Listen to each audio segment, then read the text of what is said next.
क्या आप जानते हैं कि भगवान को चढ़ाए जाने वाले भोग में तुलसी का पत्ता होना क्यों जरूरी होता है? सनातन धर्म में तुलसी भगवान विष्णु को अत्यंत प्रिय है, इसलिए भगवान विष्णु के हर भोग में तुलसी का होना अत्यंत महत्वपूर्ण माना जाता है। वैज्ञानिक रूप से तुलसी में एंटीबैक्टीरियल गुण होते हैं जो भोग को शुद्ध और स्वास्थ्यवर्धक बनाते हैं। यह प्रसाद को शारीरिक और आध्यात्मिक दोनों रूपों में लाभकारी बनाती है। इसलिए जब भी भगवान विष्णु को भोग चढ़ाएं, उसमें तुलसी का पत्ता जरूर रखें। जिस औरत की रसोई में दोपहर और रात के समय गैस का चूल्हा गंदा पड़ा रहता है, दो चीज बढ़ती है वहां। आइए जानते हैं उससे पहले।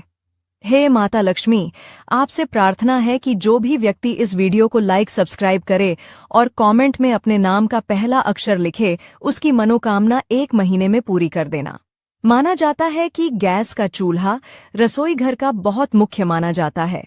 चूल्हे का साफ सुथरा न होना दरिद्रता को निमंत्रण देता है।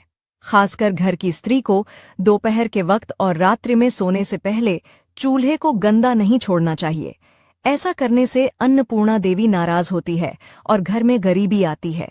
चूल्हा जितना साफ रहता है, उतनी ही घर में बरकत होती है। गरुड़ पुराण की वो 5 सीखें जिसे अगर आप अपना लेंगे तो जीवन में कभी भी मात नहीं खाएंगे। पहला, गरुड़ पुराण के नीति सार में कहा गया है कि अपने शत्रुओं को कभी भी कमजोर न समझे। जैसा शत्रु है उसके अनुसार नीति का उपयोग करके उसे काबू में रखा जाना चाहिए। दूसरा, व्यक्ति को साफ सुथरे कपड़े पहनने चाहिए। पुराण के अनुसार उन लोगों का सौभाग्य नष्ट हो जाता है जो गंदे वस्त्र पहनते हैं। तीसरा, विद्या हो या याद रखने की कोई बात हो, ये अभ्यास से ही संरक्षित रखी जा सकती है। अभ्यास करते रहने से व्यक्ति उसे कभी नहीं भूलता है। चौथा, तुलसी का प्रतिदिन सेवन करने से किसी भी प्रकार से व्यक्ति को कोई रोग हो नहीं सकता। पांचवा, किसी भी देवी देवता या धर्म का अपमान करने वाले को एक दिन जिंदगी में पछतावा होता है और वो नरक में जाता है। ऐसी ही रोचक जानकारी के लिए जुड़े रहें श्री मंदिर के साथ। सूर्य देव को इस तरह जल कभी मत चढ़ाना। कई लोगों को आपने सूर्य देव को जल चढ़ाते हुए कभी न कभी जरूर देखा होगा, लेकिन आपको जानकर हैरानी होगी कि ज्यादातर इन्हीं लोगों पर सूर्य देव नाराज रहते हैं, क्योंकि 95% लोग सूर्य देव को जल चढ़ाते समय ये 3 गलतियां करते हैं, जिनमें से नंबर 3 वाली गलती तो लगभग सभी लोग करते हैं। नंबर 1, जल चढ़ाते समय जल की छींटे आपके पैरों पर बिल्कुल नहीं पड़नी चाहिए, तो किसी ऊंची जगह से सूर्य देव को जल अर्पित करे। नंबर 2, केवल तांबे के बर्तन का ही उपयोग करे। अधिकतर लोग ये गलती करते हैं कि वो स्टील, प्लास्टिक या पीतल के बर्तन से सूर्य देव को जल चढ़ाते हैं, जिससे उनकी कुंडली में सूर्य देव की दिशा हमेशा बिगड़ी रहती है। नंबर 3 और सबसे जरूरी, लेकिन इससे पहले भगवान को मानने वाले लोग चैनल को सब्सक्राइब करके कमेंट्स में जय सूर्य देव जरूर लिखें। नंबर 3, ब्रह्म मुहूर्त में ही सूर्य देव को जल अर्पित करें, यानी सुबह 3 से 5 बजे के बीच। अब कई लोग कहेंगे कि इस समय सूर्य उदय कहाँ होता है, तो सुने, सूर्य उदय तो हो जाता है लेकिन हमें दिखाई नहीं देता।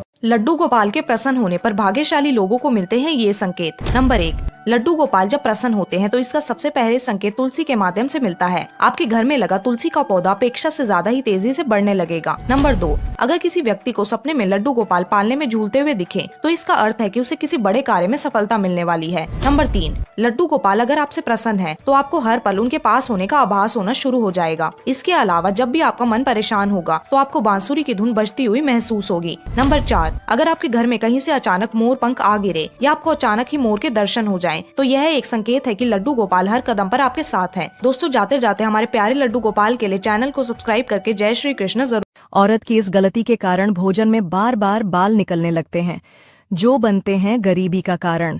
आइए जानते हैं उससे पहले।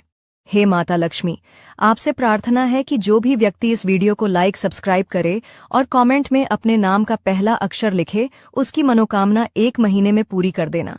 माना जाता है कि महिला को भोजन बनाते वक्त अपने बालों पर विशेष ध्यान देना चाहिए। बड़े लोग कहते हैं कि औरत को अपने बाल बांधकर ही भोजन बनाना चाहिए, जिससे भोजन में बाल गिरने की संभावना बहुत कम रहती है, क्योंकि भोजन में बाल निकल आता है तो यह अच्छा नहीं है।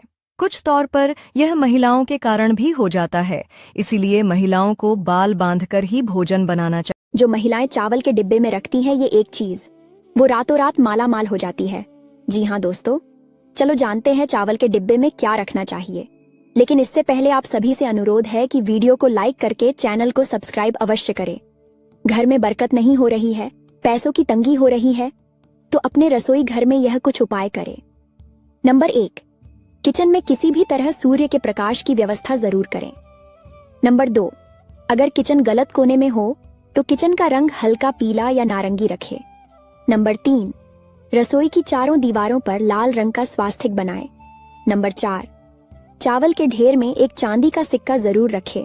इससे आपकी आर्थिक स्थिति अच्छी हो। जिस औरत के खाना बनाते हुए बार बार जुबान पर यह 2 शब्द आते हैं, ऐसी औरत बहुत खास होती है। आइए जानते हैं उससे पहले।